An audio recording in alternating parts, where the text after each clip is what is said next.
आप पधारे और आज के दिवस में मिलते हैं। शशि भाई साहब मैं आपको भी बुलाऊंगा अरुण भाई साहब।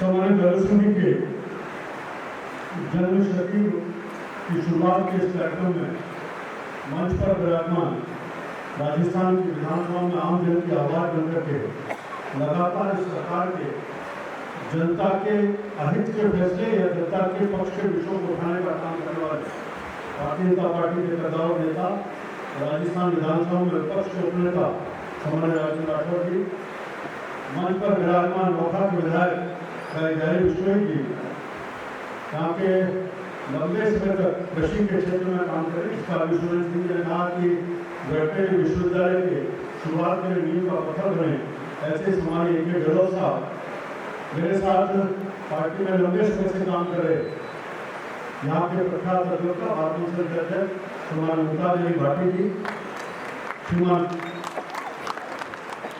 ओम सारस्वत जी, आप चुरू से यहाँ बीकानेर में भारतीय जनता पार्टी के प्रभारी हैं, यहाँ के प्रमुख उद्योगपति श्रीमान जुगल राठी जी, मंच पर विराजमान भारतीय जनता पार्टी के बीकानेर के अध्यक्ष श्रीमान अखिलेश जी, श्रीमान सत्यप्रकाश आचार्य जी, श्रीमान वासुदेव चावला जी, मंच पर विराजमान सत्यप्रकाश आचार्य जी, विजय आचार्य जी और इस सभागार में उपस्थित भैरव सिंह जी के साथ काम कर चुके, उनके साथ जीवन से प्रेरणा लेने वाले या आगे जिन लोगों को भैरव सिंह जी का जीवन ऐसा लगता है जो समाज जीवन में जिनके आदर्शों पर चलकर हम अपने स्वयं का जीवन नहीं बल्कि संपूर्ण समाज के लिए कुछ कर सकते हैं, ऐसे सभी सम्मानित मात्र सकते हैं। मैं सुरेंद्र जी को इस बात के लिए आभार व्यक्त करूँगा कि आपने जन्म शती वर्ष की शुरुआत बीकानेर से की और राजस्थान में शायद पहला कार्यक्रम जो जन्म शती वर्ष के नाते से शुरू हुआ। भैरव सिंह जी वास्तव में कहा कोई व्यक्ति नहीं था। राजेंद्र जी ने सही कहा कि जो पुरुष थे, सदियों में कुछ लोग ऐसे पैदा होते हैं जो मरने के बाद भी लोगों को प्रेरणा देते हैं और जिनके जीवन के उद्गारों के आधार पर, जीवन की प्रेरणाओं के आधार पर चलकर के लोग अपने आप को कृतार्थ अनुभव करते हैं। तो कल्पना कर सकता है कि वैसे तो कहते हैं कि गुंडली का नाम हमारे यहाँ कहावत है और भैरव सिंह को कहा जाए तो किसी ने कल्पना नहीं की होगी। खाचरवास के छोटे से गांव में एक सामान्य किसान परिवार में पैदा होने वाला जो पुलिस की नौकरी करने निकला था और बाद में जब भारतीय जनसंघ ने उनको 1952 का टिकट दिया, वो देश के क्षितिज पर एक तारे की तरह उभर करके सबको प्रकाशमान करेगा, ऐसी कल्पना किसी को नहीं थी। हम सब जानते हैं कि 52 के चुनाव से जो उनकी यात्रा शुरू हुई, वो जब तक उपराष्ट्रपति रहे, उपराष्ट्रपति से हटने के बाद भी राजस्थान में उनका योगदान था, उसकी चर्चा लगातार हम सब करते हैं और सबको इस बात की जानकारी कि किस प्रकार राजस्थान उनकी आत्मा में बसता था, राजस्थान के लोग उनकी आत्मा में बसते थे। अभी चर्चा राजनीति कर रहे थे। 1952 का चुनाव केवल 7 लोग भारतीय जनता पार्टी के जीते, स्वतंत्र पार्टी के मिलाकर के 10 जीते, लेकिन संगठन प्रथम, संगठन ने जो कहा विचार के नाते खड़े हुए हैं, उस विषय को लेकर के जब जागीरदारी प्रथा को बंद करने का कानून आया, उस कानून के पक्ष में केवल भारतीय जनता पार्टी के 7 में से 5 विधायकों ने मत दिया, तो 2 बचे थे, उनमें चित्तौड़ के सम्मानित झाला जी और भैरव सिंह जी। केवल चौकी संगठन प्रथम चीज है, जहाँ है उसमें श्रीमान रामकृष्ण शर्मा जी और श्रीमान सुंदर सिंह भंडारी जिंदा जी उन लोग थे। वो जयपुर आए और विषय को जैसे आया तो तुरंत कहा कि संगठन का अनुशासन सबसे बड़ी चीज है। कोई कितने में बड़े पद पर बैठा हो, चाहे किसी में दायित्व पर हो, विधायक हो, सांसद हो, कुछ हो, अगर अनुशासन को तोड़ा है तो उस अनुशासन के कारण उस पार्टी के उस अनुशासन के दंड को भुगतना पड़ेगा। 7 में से 5 विधायकों को पार्टी ने निकाला। भैरव सिंह जी एक निष्ठा के कारण पार्टी के साथ खड़े थे। वहां से जो यात्रा शुरू हुई वो कहां तक पहुंची, उपराष्ट्रपति के पद तक उनको पहुंचने का अवसर मिला। मैं जानती हूँ यात्रा जब शुरू हुई, अभी राजेंद्र जी ने बहुत विस्तृत रूप में हमारे भैरव सिंह जी के जीवन को हमारे सामने चित्रित करने का प्रयास किया। ऐसा लग रहा था जो राजेंद्र बोल रहे थे कि वो चलचित्र चल रहा है, जिस चलचित्र से उनके जीवन की प्रत्येक घटना को सामने रखने का काम किया। मैं उम्र में बहुत छोटा हूँ और मैं कह सकता हूँ कि मेरे पिता भैरव सिंह जी के साथ के थे, उनसे उम्र में छोटे थे। मैं दूसरी पीढ़ी का व्यक्ति और उस दूसरी पीढ़ी में भी उससे कई बार उन्होंने स्वयं ने इस बात को बुला करके भी कहते थे कि इन काम करने की बात है। आज तो जाने की केवल मन की बात नहीं, जब 1993 में विधायक बने तो मुख्यमंत्री बने तो चुंगी का एक बड़ा विषय चलता, जो चुंगी की समाप्ति का विषय है, तो चुंगी को समाप्त किया और चुंगी को समाप्ति को लेकर के आगे चल के नगर पालिका और नगर परिषदों के पीछे आएगा तो इनकी रेवेन्यू का दिक्कत आएगा। इस विषय को जब सामने रखा तो उन्होंने कहा कि इसके लिए हम एक उनके लिए राशि को फ्रीज करते हैं, जिससे उनको नियमित सरकार से मिलती है और राज्य वित्त आयोग उनकी अनुशंसा के आधार पर नगर पालिका और नगर पंचायतों को जो चुंगी से हानि होगी उस समय की तात्कालिक चीजों को देखते हुए राज्य वित्त आयोग जो अनुशंसा करेगा उसको लेने की बात है। उस समय की व्यवस्था दुर्भाग्यपूर्ण है। तो वर्तमान का शासन ये जो व्यवस्था उसको बनाई थी 3 साल के बाद उन्होंने आज राज्य वित्त आयोग का गठन किया, उसकी पहली अनुशंसा भी आई। इसके कारण स्थान स्थान पर नगर निकायों को पंचायतों को जो आर्थिक संकट का सामना करना पड़ा उसका एक बड़ा कारण है। उसमें उनकी दूरदृष्टि को अगर देखा होगा तो शायद इस तरह की स्थिति नहीं आती। मुझे ध्यान आता है कि जयपुर में भवानी निकेतन को उसको भवानी निकेतन के पूरे कैंपस को उस समय की कांग्रेस की सरकार ने एक्वायर करने का एक आदेश निकाल दिया। इसलिए नहीं कि यूनिवर्सिटी ने कहा कि राजपूत पुत्र उस कारण से नहीं, लेकिन किसी भी शिक्षण संस्था को खड़ा करने के लिए बहुत लंबा समय लगता है। वो संस्था चाहे किसी भी समाज के द्वारा चलती हो, लेकिन अगर उस संस्था को इस प्रकार सरकार एक्वायर करेगी तो संस्था को बनने में समय लगता है और उस संस्था के माध्यम से आगे जो चीज जरूरत होने वाली है उसको नए किसी संस्था के माध्यम से बड़ा नहीं कर सकते। उन्होंने भवानी निकेतन को लेकर के प्रभाव के आंदोलन जयपुर में खड़ा किया। मैं विश्वविद्यालय के छात्र के नाते छात्र राजनीति करता था और अखिल भारतीय विद्यार्थी परिषद का कार्यकर्ता था। विद्यार्थी परिषद ने भी क्योंकि एक शिक्षण संस्थान को सरकार एक्वायर कर रही है इसलिए उस विषय को लेकर के आंदोलन कर रहा था। भरोसे जी ने मुझे बुलाया और मुझे बुला कर कहा कि अरुण तुम इस आंदोलन को जयपुर में कितने स्थानों पर कैसे पहुंचा सकते हो। हमने भी वास्तव में देखा जाए तो हम मूल रूप से राजनीतिक दल के नाते और राजनीतिक दल के अनुयायी के नाते हम कोई काम नहीं करेंगे, लेकिन अखिल भारतीय विद्यार्थी परिषद के कार्यकर्ता के नाते से इस विषय को लेकर के हमने अपने आंदोलन को शुरू किया। उन्होंने बात की उनके इस विषय को सारे जयपुर के आम नागरिक का आंदोलन तो स्थान स्थान पर उस विषय को लेकर के अखिल भारतीय विद्यार्थी परिषद ने जयपुर में करीब 25 जगह पर एक धरने प्रदर्शन का आयोजन किया। जयपुर की जनता उससे जुड़ी।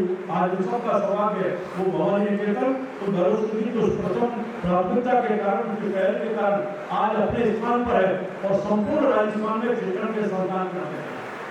एक एक कार्यकर्ता को गढ़ना, उसकी चिंता करना और छोटे छोटे विषयों को लाने के प्रशासन के नाते बात करें तो जयपुर में दरगाह अजमेर में दरगाह जो बाजार था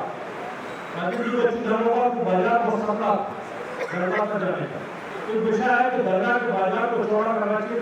मुख्यमंत्री अतिथि मेहता उस समय अजमेर की कलेक्टर होती थी। कुछ विषयों में जो बाजार को चौड़ा करने का विषय आया तो भरोसे जी के सामने कुछ विषयों में विवाद रखा। उन्होंने इस तरह का कुछ गलत चीज हो रही है। भरोसे जी ने कलेक्टर को यही कहा, एक दिन कहा कि मैं रात को 1 बजे अजमेर रहूंगा और इसकी जानकारी किसी को मत देना। मैं आऊंगा, मेरे साथ 2-3 जने होंगे और आपके जो विश्वस्त अधिकारी हों उनको सूचना देकर साथ रखिए। एक बार विश्वस्त जो पुलिस अधिकारी हों उनको साथ रखिए। रात को 1 बजे पहुंचे, 1 बजे से 1.5 घंटे तक उस पूरे काम का मुआयना किया और मुआयना करने के बाद कलेक्टर को कहा वो है आपका ठीक चल रहा है, उस काम को पूरा करिए। अब तो कल्पना कर सकता है कि राजस्थान को मुख्यमंत्री कोई विषय उसके सामने आया और उस विषय की जमीनी हकीकत को देखने के लिए स्वयं जयपुर के चल करके वहां पहुंचना, स्वयं देखना, देखने के बाद उसको समझ करके उसके बाद उसको लगातार चालू करने के बाद वो करते रहे। अपन सबको ध्यान है भैरव सिंह ने जब गांधी जी चर्चा कर रहे थे संगठन सर्वोपरि है, ये जो भाव उनका था उस भाव को लेते हुए जिस समय पंचायत के चुनाव में पार्टी के सिंबल के आधार पर चुनाव लड़ना चाहिए ये विषय आया तो पार्टी करके एक फोरम पे चर्चा हुई। उसमें पार्टी के सब प्रमुख लोग उसमें थे। भैरव सिंह जी का एक मत था कि पंचायतों का चुनाव अगर पार्टी के आधार पर होगा तो इसके कारण से नीचे कार्यकर्ताओं में विभाजन की स्थिति बनेगी। बाकी सबका मत था कि पार्टी के सिंबल के आधार पर चुनाव होने चाहिए। शायद 95 का समय है, भैरव सिंह जी मुख्यमंत्री थे, वो नाराज हुए, नाराज होकर के मीटिंग छोड़ के चले गए क्योंकि मुख्यमंत्री थे। अगले दिन पूरा है मोदी माथुर साहब उस समय संगठन मंत्री थे, उनसे आगे पूछा कि तय क्या किया है और उनका संगठन ने तय किया कि पार्टी के सिंबल के आधार पर पंचायतों के चुनाव होने चाहिए। उन्होंने जो निर्णय दिया मुझे तो, और हम सब इस बात पर आश्चर्यचकित होंगे जिस बात के वो स्वयं सहमत नहीं थे, क्योंकि संगठन का निर्णय हुआ है और संगठन का निर्णय सर्वोपरि है। मुख्यमंत्री के नाते जाकर के उसका नोटिफिकेशन निकाला और आज पंचायतों के चुनाव हुए। बाद में भैरव सिंह जी ने इस बात को स्वीकार किया कि संगठन के काम को, आज संगठन के चिन्ह को नीचे तक पहुंचाने में इसका निर्णय बड़ा कार्य हुआ। महिला शिक्षा की बात अब राजीव जी चर्चा कर रहे थे, उनको बड़ी पीड़ा होती थी जब अखबारों में आता था, जब चलता था कि राजस्थान शिक्षा के नाते बिल्कुल पिछड़े पायदान के ऊपर है। और महिला शिक्षा की बात करें तो उसमें तो हम बहुत ज्यादा पिछड़े थे। जिस प्रकार का राजनीतिक सामाजिक परिवेश हमारा था, उसमें उन्होंने चर्चा शुरू की। 77 से 80 का बात की शुरुआत की, फिर 1993 में बात को बढ़ाने का काम किया। महिला शिक्षा में स्कूली शिक्षा को मुक्त करने का काम उनको किताबों में होते हुए ये शुरुआत जो हुई तो उसको व्यवस्थित कैसे हुई, जिससे अधिक से अधिक बालिकाएं शिक्षा के लिए प्रेरित हों, शिक्षा के लिए आए। और शिक्षित बालिका होगी तो समाज शिक्षित होगा, वो परिवार शिक्षित होंगे, पीढ़ियां शिक्षित होंगे। ये भाव होता है महिलाओं के नाते आरक्षण, इसकी शुरुआत करने का भैरव सिंह ने किया परिवारी।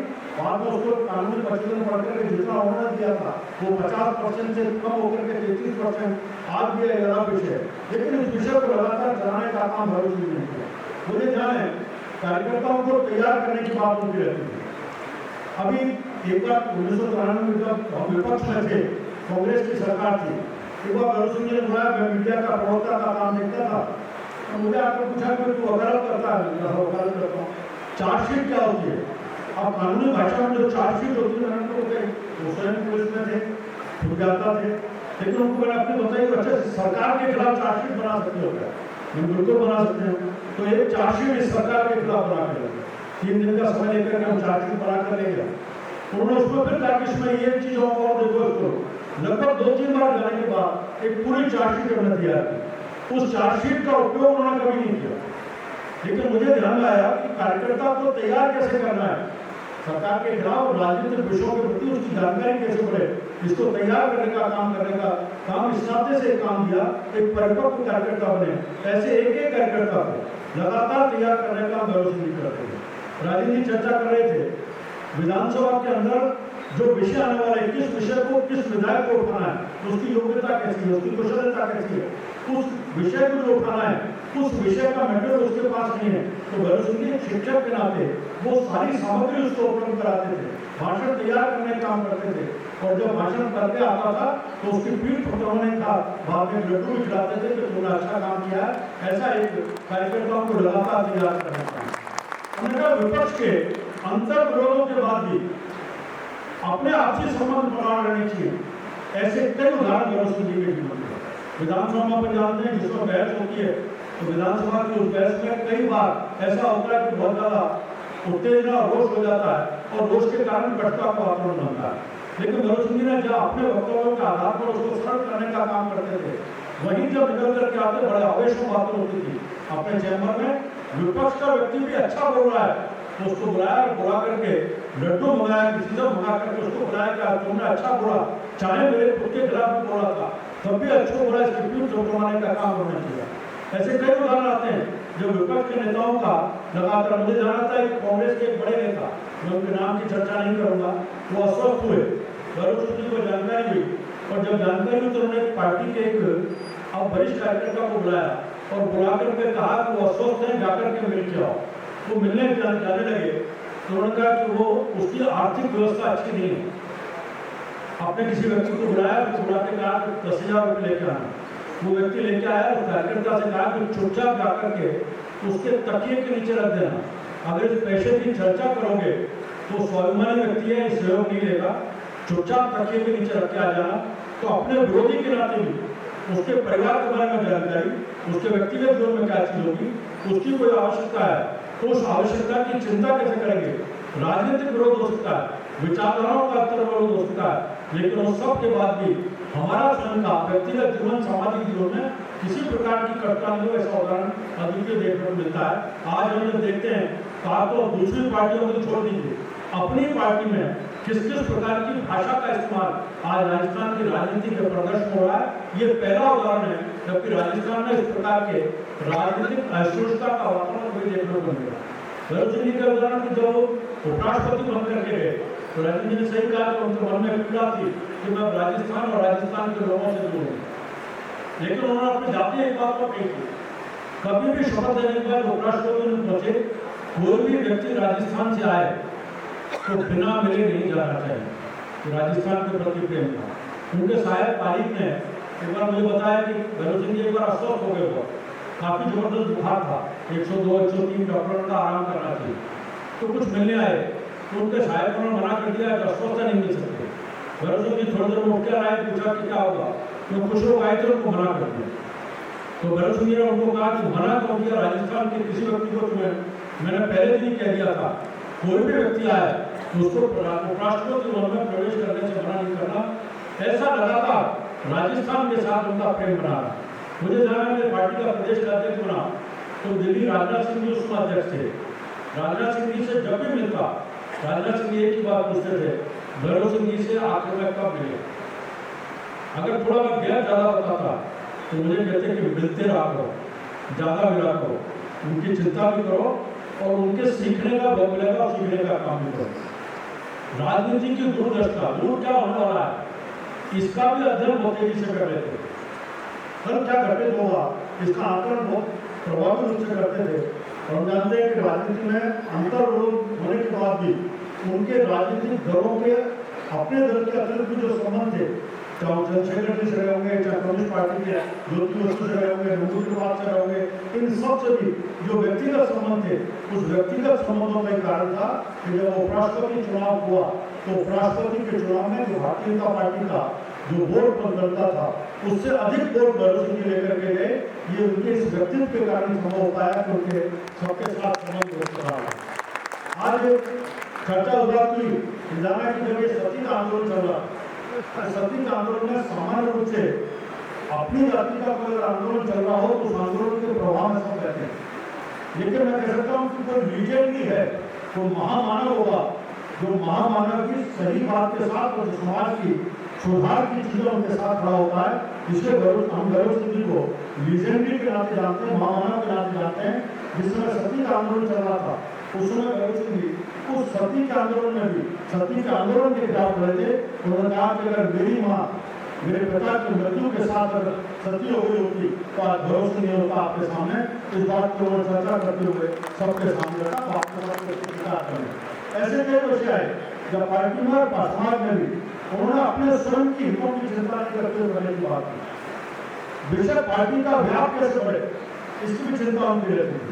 राजीव जी ने इस क्षेत्र में भारतीय जनता पार्टी का व्याप बनता, हम चुनाव नहीं जीते। भरत सिंह जी को लगा कि मुझे क्षेत्र में जैसे उन्होंने धौलपुर में चुनाव लड़ने का तय किया वो गए इसलिए थे कि वहां पर भारतीय जनता पार्टी का प्रभाव बने। और उसी प्रकार से गंगानगर से एक बार चुनाव लड़ने का तय कर लिया। वहां से चरण सिंह जी चुनाव लड़ते थे, राधेश्याम जी चुनाव लड़ते थे, पार्टी के सब प्रमुख नेता बैठे और सबका आंकड़न ये आया कि भरत सिंह जी वहां से चुनाव नहीं जीत सकते। जो आंकड़न निकल के आ रहा था वो कह रहा था कि किसी रूप में टक्कर में नहीं आएंगे। लेकिन भरत सिंह जी अपनी बात का थे कि मैंने तय कर लिया। उन्होंने कहा कि अपने प्राण जाए पर वचन नहीं जाए तो उनका सिद्धांत था। उन्होंने कहा मैंने तय कर लिया अब गंगानगर से चुनाव लड़ूंगा। तो गंगानगर से फॉर्म भरेंगे। बाद में जब पार्टी के रामदास जी, रोमजी, रणजी उसमें की जो टीम थी उन सब ने लगभग उनके ऊपर दबाव बना करके ये कहा कि संगठन का आदेश है तब पाली के बाली से दूसरा फॉर्म भरा। हम सब जानते हैं कि गंगानगर में तीसरे नंबर पर है, बाली से जीत करके पहुंचे। ये उस समय की संगठन की प्रति एक उनका था कि मेरे लड़ने के कारण वो गंगानगर से खुद तो हारे लेकिन उस क्षेत्र में 5 सीटों के ऊपर भारतीय जनता पार्टी जीत के आई। तो अपने जनसंघ भाजपा जीती, भरत सिंह हारा। ये जो संदेश था कि भरत सिंह जी ने अपने जीवन के आचरण के कारण दिया। और यही कारण था जब 72 में चुनाव हारे, बाड़मेर से आए, फिर बाद में जयपुर के गांधीनगर से चुनाव आए। और उन दोनों चुनावों का हारने के बाद उनके पैर में फ्रैक्चर भी हुआ। तो उसमें राष्ट्रीय संसद संघ के द्वितीय संसद चालक गुरु जी SMS के छोटे वार्ड में भरत सिंह जी भर्ती थे। उनसे मिलने के लिए जब पहुंचे तो उनके सिर पर हाथ भरते हुए कहा कि चिंता मत करना, सब अच्छा होगा। और कुछ ही दिन बाद उनको मध्य प्रदेश से राष्ट्रवाद के चुनाव में भेजा गया आपका आपका लगाव जितने भी 5 वर्ष 1 वर्ष 8 वर्ष भगत सिंह जी का राज्यसभा का चुनाव आता है वो उसी समय का है। तो संगठन की निष्ठा के साथ रहने का संगठन की किस प्रकार किसी कार्यकर्ता की चिंता करता है, ये दोनों उदाहरण भगत सिंह जी के जीवन के साथ रहते हैं। मैं जब अध्यक्ष बना तो मुझे लगातार बुलाते रहते थे, मैं जाता रहता था और जीवन की गुणताओं के बारे में बताते थे। जीवन में विनम्रता, सरलता, आम आदमी की पीड़ा, इसको मैं महसूस करते थे। एक किसी कार्यकर्ता के दौरे पर गए हुए थे, एक कार्यकर्ता पहुंचा कि मेरी बेटी की शादी, साधारण परिवार था, भगत सिंह ने अपने कारों का काफिला और परिवार की तरफ मोड़ दिया। जब वो पहुंचे तो वहां पर लाइट चली गई, सारा अंधेरा हो गया। तो उन्होंने अपनी उनके साथ जितनी गाड़ियां थी 8-10 गाड़ियां, सबको कहा कि इसका फेस उतना टेंट की तरफ कर दो और अपने गाड़ियों को स्टार्ट करके लाइट जला दो। तो अंधेरे के कारण से किसी प्रकार का व्यवधान नहीं आया, शादी की तरह से चले। एक एक कार्यकर्ता की इस छोटी छोटी बातों से चिंता करके भगत सिंह ने संगठन को बड़ा किया, समाज में अपने आप का राह खड़ा करने का काम किया। हम सब के लिए एक आदर्श जीवन भगत सिंह का है, जीवन प्रेरणा का जीवन है। जहाँ एक राजनेता का जीवन मिलता है वहीं एक शिक्षक के नाते मिलते हैं, दोस्त के नाते मिलते हैं। ऐसे कई उदाहरण हैं, जिन उदाहरणों में ध्यान आएगा कि भगत सिंह जी राजनीतिक अंतर विरोधों के बाद भी आम आदमी के घर में रखते थे। राजनीति में बैठे हैं, उसमें लोग जानते हैं कि मुख्यमंत्री थे तब भी भगत सिंह रात को कोई 12 बजे फोन कर लेते अपने किसी मंत्री को, विधायक को, क्या कर रहे हो, अब 12 बजे को सो रहा होगा, आओ चलो आ जाओ चाय पीते हैं, कॉफी पीते हैं। और 12 बजे बुला करके चर्चा करना, उस विषय की चर्चा करना एक अंतर काम नहीं है। किसी विषय पर पीड़ा हुई तो विरोधी दल का व्यक्ति भी अगर परेशान है, घर पर आया है, उसका समाधान कैसे हो सकता है, व्यक्तिगत जीवन में कोई समस्या है तो समाधान की चिंता करके उसके परिणाम तक पहुंचाना, ये भगत सिंह जी के स्वभाव में था। इसीलिए वो भगत सिंह थे। और आज भगत सिंह जी की हम शताब्दी वर्ष इसीलिए मना रहे हैं कि उनको जीवन का व्यक्तित्व ऐसा था, जिस जीवन के व्यक्तित्व से आज करोड़ों लोग प्रेरणा लेते हैं, चर्चा करते हैं और उस प्रेरणा के आधार पर राजनीतिक जीवन में शिक्षा को लेकर के आए, उस आदर्श को लेकर के आए, उस ज्ञान को लेकर के आए, जनता के प्रति समर्पण को लेकर आए, देश के प्रति समर्पण को लेकर आए। इस भाव को बनाए रखें। हम सब भगत सिंह जी के जीवन से प्रेरणा लेकर के अपने जीवन में अंगीकार करें। यही बात है जो अपनी बात को विराम देता हूँ। जय भारत जय।